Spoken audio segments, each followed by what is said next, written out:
Hello student, कल मैंने आपको इससे पहले मैंने आपको फिशर और कैम्ब्रिज दोनों की थ्योरी को एक्सप्लेन कर दिया था। अब मैं आज आपको बताना चाह रही हूँ कि फिशर और कैम्ब्रिज की थ्योरी में रियल में क्या अंतर है। आपने दोनों को देख लिया कि फिशर ने किस स्टाइल से जो है एक नगद आदान प्रदान दृष्टिकोण अपना करके एक पूरा सिद्धांत दिया, और उसके बाद कैम्ब्रिज जितने भी अर्थशास्त्री थे उन्होंने नगद कोष के आधार पर रख करके पूरी थ्योरी दी और मनी की वैल्यू को इवेल्युएट करने की कोशिश की। तो फर्स्ट ऑफ ऑल जो डिफरेंस का बेस है इट इज दृष्टिकोण में मौलिक अंतर, कि उनके जो ओपिनियन है उनमें थोड़ा सा बेसिक डिफरेंस जो है वो उनके ओपिनियन को लेकर के। फिशर का जो ओपिनियन था क्वांटिटी थ्योरी ऑफ मनी को देने में वो थोड़ा सा अलग था, और कैम्ब्रिज का जो ओपिनियन था वो थोड़ा सा डिफरेंट था। तो फिशर का जो ओपिनियन था it is based on the transaction exchange, cash exchange, नगद में आदान प्रदान का दृष्टिकोण था कि कौन सी मुद्रा की वैल्यू को वो निकाल रहा है, जो मुद्रा जिसको हम नगद आदान प्रदान में काम में ले रहे हैं उसके हिसाब से जो है वो मनी की वैल्यू को निकालने की कोशिश कर रहा है, प्राइस लेवल को कोशिश कर रहा था। जबकि फिशर ने जो कैम्ब्रिज की जो थ्योरी है उसमें जो है नगद कोष दृष्टिकोण रखा है।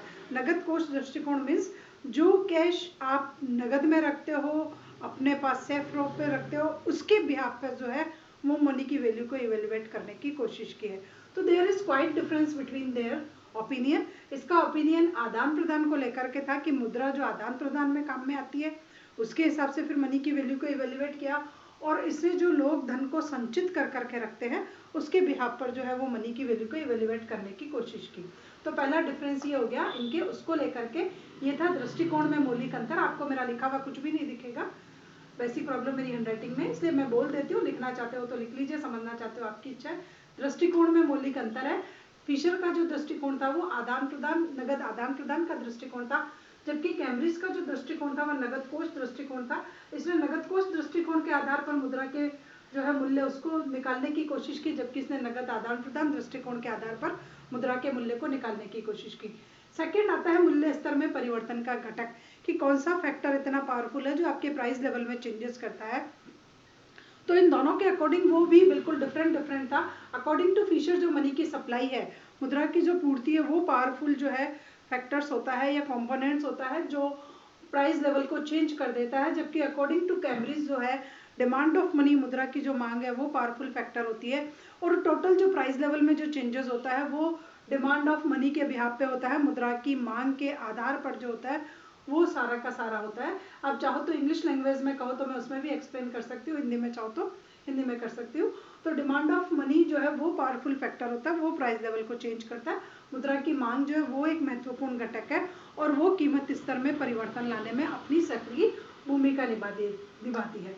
उसके बाद है स्थिर तत्व। अब देखिए मूल्य स्तर में परिवर्तनशील घटक तो जो था फिशर के अनुसार मुद्रा की पूर्ति थी, जबकि कैम्ब्रिज के अनुसार मुद्रा की मांग थी।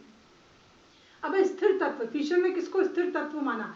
इसने जिसको वेरिएबल माना इसने उसको स्थिर मान लिया, इसने जिसको वेरिएबल माना इसने उसको स्थिर मान लिया। तो according to Fisher demand of money, मुद्रा की मांग जो है वो स्थिर घटक है, उसमें कोई परिवर्तन हो या नहीं हो लेकिन प्राइस लेवल चेंज हो जाएगा। जबकि कैम्ब्रिज के अनुसार सप्लाई ऑफ मनी, मुद्रा की पूर्ति जो है वो एक कांस्टेंट फैक्टर है, उसमें चेंज हो या नहीं हो, अगर डिमांड में चेंज हुआ तो प्राइस लेवल चेंज हो जाएगा। तो इन दोनों ने एक एक को,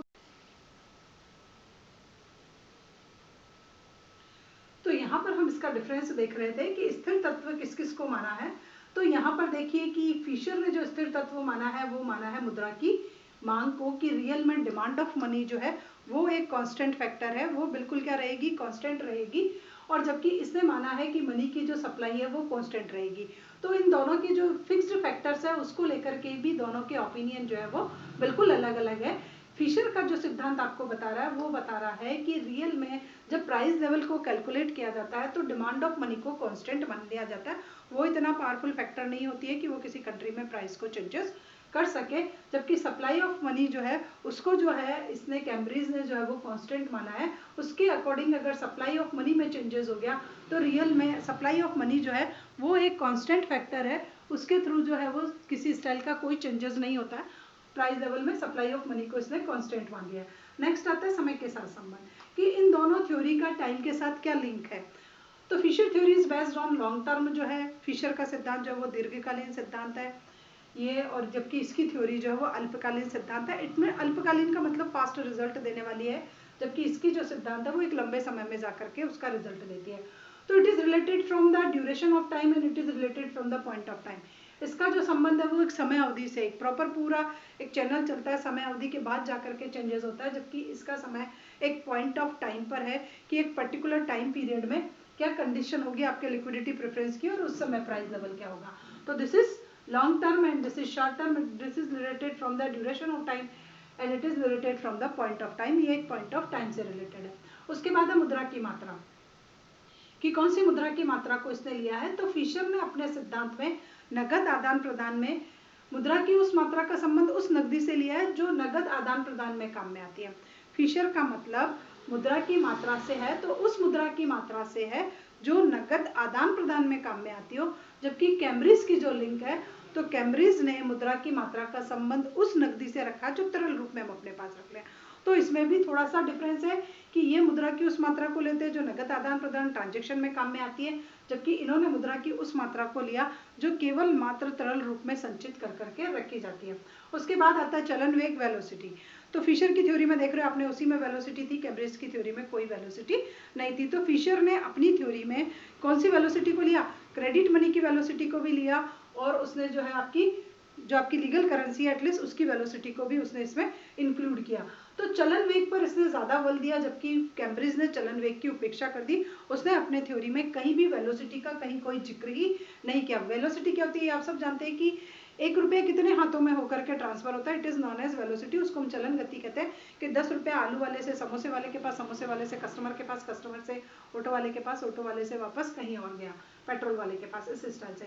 तो यहाँ पर इसने कोशों की सक्रियता पर ज्यादा बल दिया। फिशर ने अपनी थ्योरी में कोशों की सक्रियता पर, अर्थात जो कंटिन्यूस काम में आ रहा हो कैश का फंड, उस पर ज्यादा प्रेशराइज किया। सर्कुलेशन में चल रहा है, करेंसी चल रही है, कहीं कोई नहीं है, जबकि इसने जो है कोशों की निष्क्रियता पर ध्यान दिया।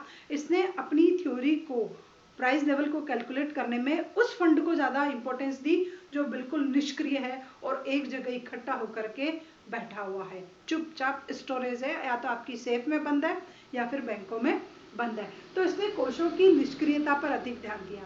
उसके बाद इसी बात को हम इस स्टाइल से भी कह सकते हैं कि फिशर ने चलने वाली मुद्रा के आधार पर जो है वो प्राइस लेवल को इवेल्युएट किया, ये मुद्रा का मूल्य बताने की कोशिश की, जबकि कैम्ब्रिज ने बैठी हुई मुद्रा के आधार पर मनी की जो है आपकी वैल्यू को इवेल्युएट करने की कोशिश की। बैठी हुई मुद्रा का मतलब वही आपके पास जो मुद्रा संचित है। उसके बाद वस्तुओं के आधार में भी भिन्नता। अब अगर इन्होंने जो कमोडिटीज ली है या जो प्राइस लेवल बताया वो भी बिल्कुल अलग अलग है। फिशर ने अपनी थ्योरी में सबसे पहले टोटल उत्पादन, पूर्ण जितना भी उत्पादन हुआ उसको लिया। अर्ध उत्पादन, अर्ध उत्पादन का मतलब जो अभी आधा हुआ है। उपभोग उत्पादन, उपभोग वाला उत्पादन। तो सभी प्रकार के उत्पादन के लिए प्राइस लेवल को कैलकुलेट करके बताया। इट मीन्स रियल में एक वाइड थ्योरी है कि सब चीजों के बारे में बता रही है, लेकिन कैम्ब्रिज कह रहा है कि लोगों को ज्यादा चीजों से कोई मतलब नहीं है। आपके यहाँ कितना क्लोजिंग स्टॉक पड़ा, लोगों से कोई मतलब नहीं। और आपने ड्यूरेबल गुड्स कितना क्या प्राइस है, लोगों को उससे ज्यादा मतलब नहीं, क्योंकि ड्यूरेबल गुड्स की तो खरीद ही कई कई सालों बाद जाकर के होती है, तो कोई मतलब नहीं। हमें तो कंज्यूमरेबल गुड्स चाहिए जिसको लोग रोज खाते हो, रोज रखते हो, तो उसके प्राइस लेवल को इवेल्युएट करने के लिए कोई बेसिक थ्योरी चाहिए, क्योंकि कंज्यूमर का इंटरेस्ट इसमें होता है, बाकी सबका इंटरेस्ट तो प्रोड्यूसर का है। तो प्रोड्यूसर कम होते हैं और कंज्यूमर ज्यादा होते हैं, इसलिए उसने उपभोग वस्तुओं को जो है उसमें सम्मिलित किया और उसी के प्राइस लेवल को इवेल्युएट करके बताया। उसके बाद है भिन्न मूल्य स्तरों का संकेत। अब प्राइस लेवल दोनों बता रहे हैं, लेकिन दोनों का बिल्कुल अलग अलग प्राइस लेवल जो है। ये जो प्राइस लेवल है एक जनरल प्राइस लेवल है, सभी कमोडिटीज के लिए एक सेम प्राइस लेवल जो है इसने बताया है, और सामान्य कीमत इस तरह जो उस देश में प्रचलित होता है। जबकि यहाँ पर जो प्राइस लेवल है वो है उपभोग वस्तुओं का मूल्य स्तर, कि जो कंज्यूमरेबल गुड्स है एटलीस्ट उन कमोडिटीज के प्राइस लेवल में क्या ट्रेंड चल रहा है वो उसको इवेल्युएट कराता है। उसके बाद व्यवहारिक कौन सा सिद्धांत है, तो फिशर का सिद्धांत थोड़ा सा अव्यवहारिक माना जाता है, कम इंपॉर्टेंस लिए हुए माना जाता है, उसका महत्व कम होता है, उसको लोग ज्यादा कम काम में लेते हैं। जबकि कैम्ब्रिज की थ्योरी है वो व्यवहारिक है, महत्वपूर्ण है, लोगों के आसानी से समझ में आ जाती है, लोग उसको ज्यादा काम में लेते हैं, इसलिए इसमें व्यवहारिकता मानी जाती है। अब है पी। पी जो है प्राइस जो है वो किसका चित्र दिखा रहा है, किसकी पिक्चर शो कर रहा है। तो फिशर की थ्योरी में जो प्राइस लेवल निकल के आ रहा है, it is show the picture after sale and purchase, क्रय विक्रय के बाद का चित्र प्रस्तुत कर रहा है। फिशर की थ्योरी में जो पी जो चित्र प्रस्तुत कर रहा है वो चित्र किसका हो रहा है, क्रय विक्रय के बाद का चित्र प्रस्तुत कर रहा है, कि आपने क्रय विक्रय कर लिया, अब आपको प्राइस का पता चलेगा। जबकि कैम्ब्रिज की थ्योरी क्रय विक्रय से पूर्व का चित्र बता रही है कि आप मार्केट में परचेज करने जा रहे हो, उससे पहले ही आपको प्राइस लेवल पता है। तो यहाँ पर पी जो है वो क्रय विक्रय के पूर्व का चित्र प्रस्तुत कर रहा है, तो वो ज़्यादा इंपॉर्टेंस लिए हुए होता है। उसके बाद फिशर की थ्योरी के अकॉर्डिंग चेंजेस क्या है, मुद्रा की मात्रा में परिवर्तन से कीमत स्तर बदल जाता है। ये बात आपको सबसे ऊपर लिखनी चाहिए वैसे तो, कि फिशर का बहस ये था कि मुद्रा की मात्रा में परिवर्तन से कीमत स्तर में परिवर्तन हो जाता है। जबकि फिशर क्या कह रहा है, प्राइस लेवल चेंज हो जाएगा, चाहे मुद्रा की मात्रा बदले या नहीं रहे, वो बिल्कुल स्थिर रहे, उसके बाद भी प्राइस लेवल चेंज हो जाएगा। प्राइस लेवल चेंज क्यों हो जाएगा, यदि लोगों ने अपनी लिक्विडिटी प्रेफरेंस को बदल दिया, लोगों ने अपनी तरलता पसंदगी को बदल दिया, तो प्राइस लेवल चेंज हो जाएगा। तो this is the difference between Fisher and Cambridge. अब आता है क्वेश्चन इन दोनों की श्रेष्ठता। अक्सर आपसे एग्जाम में पूछा जाता है कि इन दोनों में से कौन सा सिद्धांत अधिक श्रेष्ठ है, आपको वो बताना होता है। तो आपको इनकी थोड़ी सी श्रेष्ठता को भी शो करना पड़ेगा। तो सबसे पहला है यथार्थवादी, कि रियल में यथार्थवादी कौन सा सिद्धांत है। तो यहाँ पर ये कह रहे हैं कि फिशर ने किसको लिया, वी को, और इसने किसको लिया, के को। तो रियल में कौन सा है, वेलोसिटी। मुझे मतलब नहीं कि मेरा 10 रुपया कितने हाथों में गया, मैंने सब्जी खरीदी, सब्जी वाले से कहा गया, नथिंग एल्स। जबकि के का सब में इंटरेस्ट है कि लोग कितना बचा के रखते हैं, ताकि मैं भी उतनी सेविंग कर करके एटलीस्ट रखूँ इन फ्यूचर के लिए। तो यहाँ पर इसने मुद्रा के संचय को ज्यादा ध्यान दिया और वी की उपेक्षा कर दी। इसने क्या दिया, संचय पर ज्यादा ध्यान दिया, वी की उपेक्षा कर दी। जबकि इसने क्या किया, वी पर ज्यादा ध्यान दिया, संचय को अधिक उपेक्षित कर दिया। अब आप खुद सोचिए, आपको वेलोसिटी से मतलब है या आपको आपके लिक्विडिटी प्रेफरेंस से मतलब है। तो एज ए कंज्यूमर मुझे मेरे लिक्विडिटी प्रेफरेंस से मतलब है, तो मेरे लिए यही थ्योरी यथार्थवादी है। मैं इसी को अडॉप्ट करूंगी और इसी के अकॉर्डिंग प्राइस लेवल और मनी की वैल्यू को जो बता रहा है एटलीस्ट मैं उसी में ज्यादा इंटरेस्ट रखूंगी। तो ये यथार्थवादी है, वास्तविकता बता रहा है, वेलोसिटी को कैलकुलेट करना इम्पॉसिबल है। उसके बाद है एलपी से अनेक सिद्धांत विकसित हो सकते हैं। अब इससे कोई ज्यादा सिद्धांत बना हो तो आप मुझे बता दो। जबकि कीन्स ने लिक्विडिटी को लेकर के आपकी आय, रोजगार, ब्याज और पता नहीं कितने सिद्धांत, अगर आप कीन्स के देखो, मुद्रा परिमाण का सिद्धांत इसमें आ ही गया, राष्ट्रीय आय का सिद्धांत, तो कीन्स ने बचत व विनियोग का सिद्धांत। तो कीन्स ने जो है एलपी के डेवलपमेंट होने से अनेक प्रकार के सिद्धांत अर्थशास्त्र में विकसित हुए और वो प्रैक्टिकल है, आज भी हमारे काम में आता है। जबकि वेलोसिटी को लेकर के कोई भी सिद्धांत जो है वो नहीं बना, या वो हमारे इतना ज्यादा इंपॉर्टेंस नहीं है। तो ज्यादा बेटर ये होगा, क्योंकि एलपी जानने से, लिक्विडिटी प्रेफरेंस को जानने से या के का पता होने से अनेक सिद्धांत जो है वो विकसित होंगे। उसके बाद स्पष्ट व्याख्या, किसकी जो एक्सप्लेनेशन है वो एकदम क्लियर है। तो स्पष्ट व्याख्या में क्या है कि लोग कहते हैं कि फिशर की व्याख्या यंत्रवत है, कि आपने स्विच ऑन किया न बात होगी, मतलब ऐसा कुछ नहीं है। जबकि इसने, कैम्ब्रिज ने क्या बताया, कारण भी बताया और परिणाम भी बताया। कैम्ब्रिज की थ्योरी ने भी कारण और परिणाम बताया और कारण की परिणाम से लिंक है। जबकि यहाँ ये जो कारण और परिणाम बता रहे हैं उनकी कोई लिंक आपस में नहीं है, ऐसा अर्थशास्त्रियों का कहना है। इसलिए इसकी व्याख्या स्पष्ट नहीं है, इसका जो एक्सप्लेनेशन है वो बिल्कुल क्लियर होने की वजह से ये सिद्धांत श्रेष्ठ है। उसके बाद मनोवैज्ञानिक घटकों पर बल। अब किसने साइकोलॉजिकल फैक्टर्स जो है या कंपोनेंट्स का यूज किया, तो इसने अपनी थ्योरी में सैद्धांतिक चीजें ली, मनी की सप्लाई एक जो है आपकी और मनी की वेलोसिटी वो ली, ट्रेड को लिया। तो ये एक वो है जो ये क्या है, एक आर्थिक घटक है। जबकि साइकोलॉजिकल फैक्टर क्या होता है, के होता है, आपका लिक्विडिटी प्रेफरेंस होता है, आपका तरलता पसंदगी होता है, ये होता है। तो मनोवैज्ञानिक घटकों पर आधारित होने के कारण फिशर ने क्या किया, फिशर ने कहा कि डीएम को प्रभावित करने में, आपकी मुद्रा की मांग को प्रभावित करने में क्या तकनीकी और संस्थागत तत्व लिए। इसने कौन से फैक्टर ले लिए, एक तो कुछ ये टेक्नोलॉजिकल फैक्टर ले लिए, तकनीकी तत्व, यही वेलोसिटी हो रही है, और कुछ संस्थागत ले लिए। संस्थागत में क्या लिया इसने, M1 और VM को ले लिया। तो यहाँ पर तकनीकी और संस्थागत तत्वों को लेने की वजह से ये थ्योरी जो है वो इतनी पावरफुल नहीं है। जबकि इसने मनोवैज्ञानिक घटकों को लिया, तरलता पसंदगी को लिया, इसलिए ये थोड़ी पावरफुल है। उसके बाद क्या है, ये इसलिए भी व्यवहारिक है क्योंकि ये समय बिंदु पर आधारित है। दूसरा क्या है, ये व्यवहारिक है क्योंकि ये समय बिंदु पर आधारित है, जबकि ये समय अवधि पर आधारित है। व्यवहारिकता किसमें, कैम्ब्रिज के सिद्धांत पे व्यवहारिकता है, क्योंकि वो पॉइंट ऑफ टाइम, आज क्या है आप ये बता दो मुझे, आज से लेकर के 30 दिन तक क्या होगा मुझे उससे कोई लेना देना नहीं। तो ये समय अवधि पर आधारित है, जबकि ये पॉइंट ऑफ टाइम पर आधारित होने के कारण, ये मैंने आपको यहाँ कहीं भी बताया था, समय अवधि पर आधारित होने के कारण ये कम व्यवहारिक है, जबकि ये समय बिंदु पर आधारित होने के कारण ज़्यादा इंपॉर्टेंस लिए हुए होते हैं। उसके बाद होता है कि व्यापार चक्रों का स्पष्टीकरण। ये जो है वो क्लियर बताती है कि रियल में ट्रेड साइकिल क्यों क्रिएट होते हैं। कैम्ब्रिज का सिद्धांत आपको ये क्लियर बता रहा है कि किसी भी कंट्री में व्यापार चक्र क्यों होते हैं, क्योंकि ये बता रहा है कि जब मंदी आती है, ये क्या कह रहा है कि मंदी आई तो लोगों की लिक्विडिटी प्रेफरेंस क्या होगी, इंक्रीज होगी। मंदी में हम लोग पैसा सोच समझ के खर्च करते हैं। For example this time corona से पूरा विश्व जो है सफरिंग है, क्राइसिस ही समझ लो, नहीं है, इनकम के सोर्सेज लिमिटेड हो गए हैं, तो अब हमें मनी की इंपॉर्टेंस समझ में आ गई है, तो हम जो स्टोर है उसको एटलीस्ट वो सोच समझ के कर रहे हैं, और नहीं है तो जहाँ कहीं से भी आ रहा है एटलीस्ट उसको अभी स्टोर करने में लगे हुए हैं। तो मंदी के समय क्या होता है, लिक्विडिटी प्रेफरेंस बदल जाता है, लोगों का बढ़ गया इसका मतलब डिमांड ऑफ मनी बढ़ गई, जहाँ कहीं से भी पैसा आ रहा है उसको स्टोर कर करके रख लो, तो वैल्यू ऑफ मनी भी आपकी क्या हो जाएगी, इंक्रीज हो जाएगी, तो प्राइस लेवल अपने आप ही क्या हो जाएगा, डाउन हो जाएगा। हो गया। अब सपोज करो स्फीति है, स्फीति में एलपी कम हुआ, डिमांड ऑफ मनी कम हुई, वैल्यू ऑफ मनी कम हुई, तो प्राइस लेवल हाई हो गया। तो इसने पूरा बताया है, जबकि फिशर की थ्योरी ये नहीं बता रही कि रियल में कंट्री में ट्रेड साइकिल क्यों आते हैं। मनी की सप्लाई को लेकर के भी अगर उसने एक्सप्लेन कर दिया होता तो वो पावरफुल बात होती कि मुद्रा की पूर्ति बढ़ते ही होगा, लेकिन उसने उसको वेलोसिटी से ऐड करके थोड़ा सा गलत कर दिया। उसके बाद है सरल है, ये थ्योरी क्या है, बिल्कुल सरल है, क्योंकि इसने विभिन्न प्रकार के सौदों पर कितना खर्च करना कठिन है, जबकि के को कैलकुलेट करना आसान है। अब ये थ्योरी सरल क्यों, क्योंकि फिशर ने क्या लिया, डिफरेंट टाइप्स की कमोडिटी ले ली, सब कंज्यूमर, नॉन कंज्यूमेबल, प्रोडक्टिव और सेमी प्रोडक्टिव, सबको ले लिया। अब उस पर कितनी मुद्रा खर्च करोगे ये ज्ञात करना बहुत कठिन है, जबकि आपको के मतलब कितना संचित करके रखना है उसकी कैलकुलेशन करना बहुत ज़्यादा आसान है। तो के को निकालना बहुत ज़्यादा इजी है, आपको कितनी संचित करनी है ये आसानी से ज्ञात हो जाएगा, जबकि नहीं। अब है कीन्स के अन्य सिद्धांतों का आधार। ये जो है कैम्ब्रिज थ्योरी, वो कीन्स की जो अदर थ्योरी है एटलीस्ट उसका भी बेस है।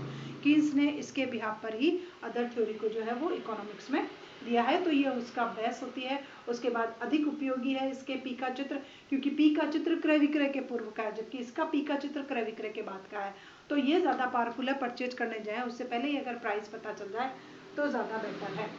अब आगे आलोचना है कि अब इतने अच्छा है, सब कुछ है, कैम्ब्रिज थ्योरी में सब कुछ बेटर है, सब सही दिख रहा है, लेकिन उसके बावजूद भी इसकी कुछ आलोचना की गई है कि वास्तविक आय को मापना कठिन, तो अनेक प्रकार की वस्तुओं और सेवाओं।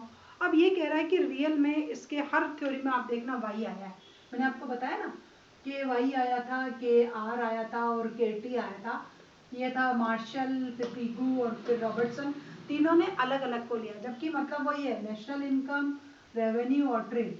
अब ये किया है कि अगर हम इसको कैलकुलेट कर रहे तो कुछ ज़्यादा टिपिकल है, क्योंकि सबसे पहले तो राष्ट्रीय आय को मापना कठिन, रेवेन्यू को मापना कठिन, फिर ट्रेड को ले लिया तो मापना कठिन। ट्रेड में क्या होता है कि कपड़ा तो मीटर से नापते हैं अपन, कुछ हम किलोग्राम का यूज में लेते हैं, कहीं हम लीटर का यूज में लेते हैं, तो एक पर्टिकुलर यूनिट ही नहीं है। और यहाँ अगर नेशनल इनकम के बजाय अगर हम राष्ट्रीय उत्पादन को भी लें तो भी उत्पादन में वापस वही प्रॉब्लम आएगी, क्योंकि यूनिट सेम नहीं है, हमारे यूनिट क्या है, सेम नहीं है। तो इस वजह से सबसे पहले इसको कैलकुलेट करना मुश्किल है, तो फिर इसको तो आप बता सकते हो, लेकिन जब आपके पास डेटाज ही सही नहीं है ट्रेड के, आपकी नेशनल प्रोडक्शन के, जीडीपी के, रेवेन्यू के, तो फिर आप नहीं निकाल सकते।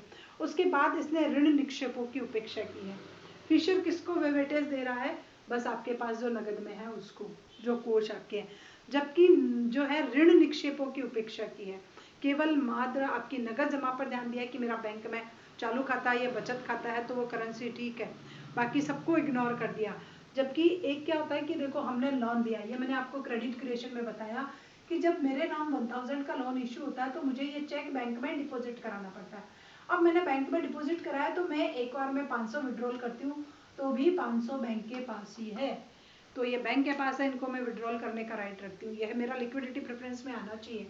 ये ऋण निक्षेप जो होती है ना उसकी इसने उपेक्षा कर दी, ऋण केवल मात्र नगद जमा पर ध्यान दिया, जबकि जो ऋण होता है ना उसको भी हम चेक के द्वारा निकाल सकते हैं।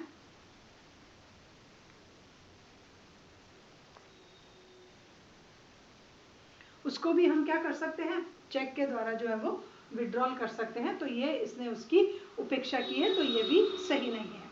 उसके बाद है निक्षेपों की श्रेणी में भिन्नता। इसकी जो है इसकी आलोचना हिसाब से की कि निक्षेप जो होती है वो अलग अलग प्रकार की होती है, लेकिन इसने उसका क्लियर चित्र नहीं दिया। और इसने क्या कहा, केवल मात्र चालू निक्षेप जो आपके केवल मात्र चालू खाते और बचत खाते में वो, पर रिसेंट टाइम में डिफरेंट टाइप्स के अकाउंट्स हैं, डिफरेंट टाइप्स की डिपॉजिट होती है, और बहुत सी डिपॉजिट ऐसी होती है कि ऐसा लग रहा है कि ये लिक्विडिटी प्रेफरेंस ही है, क्योंकि उनमें मार्केटेबिलिटी ज़्यादा होती है, तो मैं उसको इजी जो है वो चेंज करवा सकती हूँ। तो इसने ये नहीं कहा कि एफडी जो है, एटलीस्ट एफडी को भी रिसेंट टाइम, चलो उस हालांकि उस टाइम के हिसाब से ये सही था, क्योंकि उस टाइम एफडी को कन्वर्ट कराने में कुछ टाइम लग जाता था, फिर भी इसको क्रिटिसाइज करने वालों ने कहा कि इसने जो निक्षेप में जो डिफ्रेंशिएशन होता है उसको अगर ये थोड़ा सा क्लियरिफाई कर देता तो ज़्यादा बेटर होता। उसके बाद मांग पक्ष पर ही ज़्यादा ध्यान दिया। मैंने आपको बताया कि इसने किसको इग्नोर कर दिया, सप्लाई को इग्नोर कर दिया, केवल डिमांड पर प्रेशर दिया। जबकि किसी भी सिद्धांत को पर्टिकुलर आप दो तो जब तक डिमांड एंड सप्लाई दोनों में इक्वल आप नहीं रखोगे तब तक ये थ्योरी आपकी नहीं हो पाएगी। उसके बाद सट्टा उद्देश्य की उपेक्षा कर दी, केवल मात्र के पर लिक्विडिटी प्रेफरेंस है। लिक्विडिटी, अरे लिक्विडिटी प्रेफरेंस में भी उसने केवल दो ही चीज़ों को लिया, डेली और इमरजेंसी। क्यों, सट्टे के लिए मांग नहीं होती क्या? सट्टे के लिए भी लोग, बहुत सारे जो विनियोक्ता होते हैं वो सट्टे के लिए मांग करते हैं, और सट्टे के लिए मांग जो होती है वो भी पावरफुल होती है, और वो भी आपकी मनी की वैल्यू और प्राइस लेवल को चेंज कर देती है, जबकि इसने उसमें नहीं लिया, जिसको कि इसने बाद में अपनी एक थ्योरी में लिया। उसके बाद इसने मांग पक्ष पर ज़्यादा ध्यान दिया, वो भी गलत बात है। मांग के सारे फैक्टर्स आप डिमांड के ले रहे हो, सप्लाई के ज़्यादा फैक्टर नहीं ले रहे हो, तो भी आपकी थ्योरी जो एक अपूर्ण सिद्धांत है, क्योंकि केवल मात्र वो एक उपभोग मूल्य स्तर बता रहा है। इसकी थ्योरी क्यों है? क्योंकि उपभोग मूल्य स्तर बता रहा है, ये आपका जनरल जो है वो प्राइस लेवल नहीं बता रहा, क्योंकि उपभोग वस्तुओं से संबंधित है। ये केवल मात्र उपभोग वस्तुओं से संबंधित है, तो ये सामान्य कीमत स्तर को स्पष्ट नहीं कर रहा है। तो इस स्टाइल की ये दोनों थ्योरी है, दोनों का डिफरेंस और ये है। सबसे पहले मैंने फिशर के सिद्धांत को अपनाया, इससे पहले मैंने जो 2 लेक्चर डाले उसमें सबसे पहले फिशर की थ्योरी है, उसके बाद पूरा कैम्ब्रिज की थ्योरी है। अब इन दोनों का डिफरेंस और इन दोनों में से श्रेष्ठ कौन वो आता है। ऑलमोस्ट क्वेश्चन आता है, critically evaluate Fisher theory, Fisher के सिद्धांत का आलोचनात्मक वर्णन कीजिए। और दूसरा क्वेश्चन आता है, explain Cambridge theory, how it is based on Fisher theory, कि कैम्ब्रिज के सिद्धांत की व्याख्या कीजिए और ये फिशर पर कैसे सुधार है। तो फिशर पे कैसे सुधार है, मैं आपको ये श्रेष्ठता जो है वो बतानी पड़ेगी कि कैम्ब्रिज की थ्योरी फिशर पर कैसे सुधार